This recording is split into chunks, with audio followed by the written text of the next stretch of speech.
నేను చేస్తున్నాను. ఇంకా ఈ ప్రమాణాలు దేనికి సార్? అది కోర్టు ఆనవాయితీ. గీత మీద చేయటం మీకు ఇష్టం లేకపోతే మీ ఆత్మసాక్షిగానైనా ప్రమాణం చేయాలి. భయపడ్డ కన్న తల్లి కళ్ళ ముందు చనిపోతూ ఉంటే కాలధర్మం అని తెలిసి ఏమీ చేయలేక కన్నీళ్లు పెట్టుకుంటాం. అలాంటి కన్న తల్లులు ఎందరో కన్న భరతమాత లంచం అనే మహమ్మారి సోకి అకాల మరణంతో అర్థంతరంగా చనిపోతూ ఉంటే చూస్తూ ఎలా ఊరుకోమంటారు sir? India is the greatest country. ఒక ఇండియా 250 సింగపూర్లతో సమానం. ఒక ఇండియా 8 జపాన్లతో సమానం.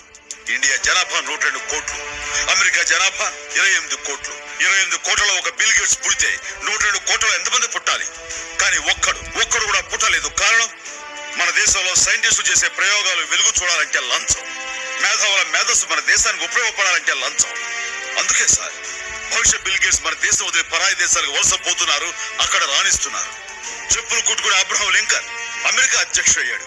మన దేశంలో అలాంటి అబ్రహం లింకన్లు ఇంకా చెప్పులు కుట్టుకుంటూనే బతుకుతున్నారు. కారణం లంచం. మన దేశంలో అడుగడుగునా లంచం. మున్సిపాలిటీ నీళ్లు రావడానికి లంచం, ఇల్లు కట్టడానికి లంచం, కరెంటు ఇవ్వడానికి లంచం, ఆ కరెంటు తీయకుండా ఉండడానికి లంచం, రేషన్ కార్డుకు లంచం, రేషన్ తీసుకోవడానికి లంచం, రైతులకు రుణాలు ఇవ్వాలంటే లంచం, ఆ రుణాలు కట్టలేని పరిస్థితుల్లో ఆస్తులు నిలుపుకోవాలంటే లంచం, హాస్పిటల్లో బెడ్కు లంచం, తినే బ్రెడ్కు లంచం, ఆడపడుచు ఆపరేషన్ లేకుండా సుఖంగా ప్రసవించాలంటే లంచం, బర్త్ సర్టిఫికేట్ లంచం, డెత్ సర్టిఫికేట్ లంచం, మనిషి పుట్టిన దగ్గర నుంచి చచ్చిన దాకా లంచం లంచం లంచం.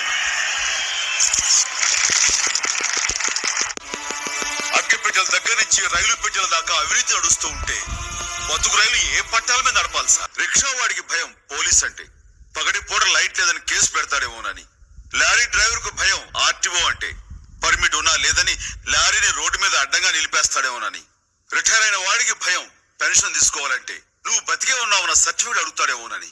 పిల్లల కన్నా తల్లిదండ్రులకు భయం కాన్వెంట్ చదువులంటే ఎల్కేజీ సీటుకి ఎంత డబ్బు గుంజుతారోనని. ఓ ఆటో డ్రైవర్, రిక్షావాడు, కూలి రోజంతా కష్టపడి సంపాదించిన దాంట్లో ఈ లంచగొండలే సగం తినేస్తుంటే మిగతా డబ్బులతో పెళ్ళం బిడ్డలు ఏమని పోషిస్తాడు సార్? వీళ్ళంతా లంచాలు ఇవ్వగలరా? ఇవ్వలేరు. ఇలాంటి వాళ్ళందరి ఆవేదన చూస్తే నా గుండె రగిలిపోయింది. ఒక్కసారి విశ్వకవి రవీంద్రనాథ్ ఠాగూర్ మాటలు గుర్తు చేసుకోండి. ఎక్కడ మనసు నిర్భయంగా ఉంటుందో, ఎక్కడ మానవుడు సగర్వంగా తలెత్తుకుని తిరగలడో, ఎక్కడ ప్రపంచం ముక్కలు ముక్కలైపోయి మగ్గిపోదో, ఎక్కడ మన చదువు విజ్ఞానం మూఢనమ్మకాల్లో ఇంకిపోదో, ఎక్కడ ఒక మనిషి తోటి మనిషిని దోచుకోడో, అక్కడ ఆ స్వేచ్ఛ స్వర్గంలోకి భగవంతుడా నా ఈ దేశాన్ని మేలుకొలుపు అంటూ ఆయన గీతాంజలి రచించాడు. ఆ ఠాగూర్ పేరు పెట్టుకున్న నేను ఆయన కలలుగన్న స్వేచ్ఛ స్వర్గంలోకి నా దేశాన్ని నడిపించడానికి